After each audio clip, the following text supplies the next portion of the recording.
UFC 250 was this last Saturday night in the main event. Amanda Nunes doing exactly what we expected her to, dominating Felicia Spencer. I believe the official significant strike total was like 124 to 42, and I don't even remember any of those 42. Felicia Spencer landed nothing of significance. Amanda Nunes looked like she had just gone for a jog after the 25 minutes period. Now, full credit to Felicia Spencer. She made the decision. She didn't even really get rocked once either, which was kind of impressive to me. Like, I hate when people give fighters props for their chin and like, oh, they have so much heart. It's like when Anthony Smith went the distance with John Jones, they were like, oh, he had so much heart. That's a way of saying you got your ass kicked for the entire time, but people want to be nice to you. That's pretty much what it is. I will never say that about a fighter. What I will say is that Felicia Spencer probably has the greatest chin in MMA history. 15 minutes with Chris Cyborg, 25 minutes with Amanda Nunes, never rocked once, never dropped once. That's insane. But Amanda Nunes making history, first ever woman to defend, first ever champion ever actually defend 2 titles simultaneously. And it was just how we're impressed with you by her performance. But also, did you have a problem with the fight as a whole? Because I saw some people were kind of mad that the fight went on as long as it did. I think in reality, there was a merciful ending. It could have been a lot worse than what it was. Luckily, it was drawn out, which you could argue is good or bad, but I didn't think it was bad. Are you a bit surprised that she kind of maintained after the fight that she wants to keep going?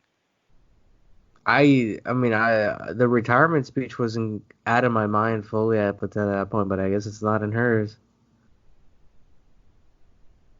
Yeah, I know we both kind of expected her to potentially retire, but instead she said she would keep going, and I guess it makes sense. She's going to secure that bag, so. It's all about that bag.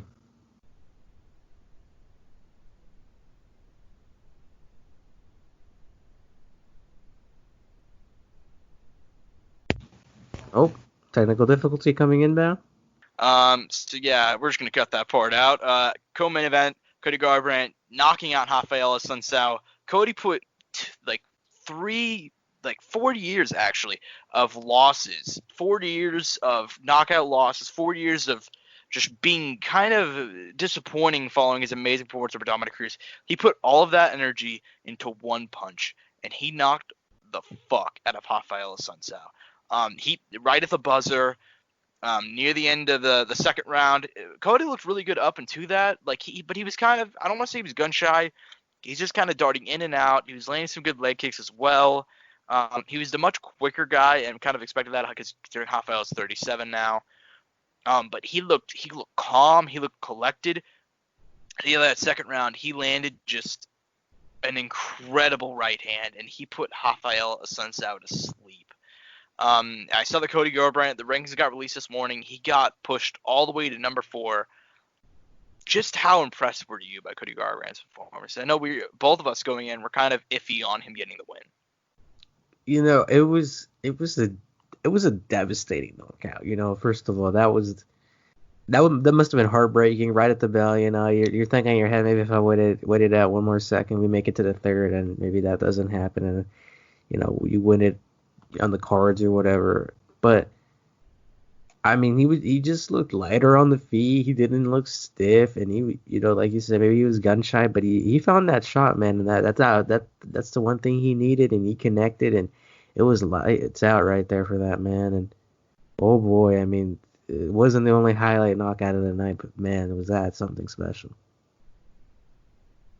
Yeah, absolutely incredible performance by Cody, and kind of elevated himself back, being in the title picture, which I don't think any of us expected. Because I think even if we expected him to beat Rafael Assunção, we also didn't really expect him to kind of jump into that title picture. But whenever you do that to a guy like Rafael Assunção, you're immediately in the conversation. And now he's ranked number 4, and I can't even be mad about it.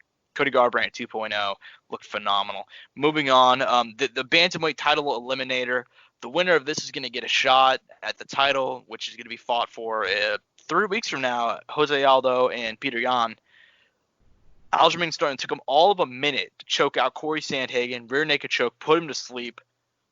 Aljo going in. I'm pretty sure both of us we both picked Aljo, and I wasn't surprised at him winning, but I was surprised at him just kind of dominating Corey Sandhagen, which is he's a really good wrestler, and he just dominated him on the mat, got the submission quick.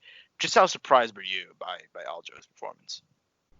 I mean, I didn't even expect the submission to happen. I thought this man was going to come out here and box, but no, he just catches the back and brings the man to the ground and chokes him out. It was wild. I did not expect that to happen at all. Yeah, I didn't. I mean, I thought honestly the smaller cage might work into Corey Sandhagen's game. I just think he's a really, really good guy at pressuring his opponents. He's very good at getting them in the cage. And I wasn't really expecting it to go as quick as it did. Sandhagen kind of rushed in.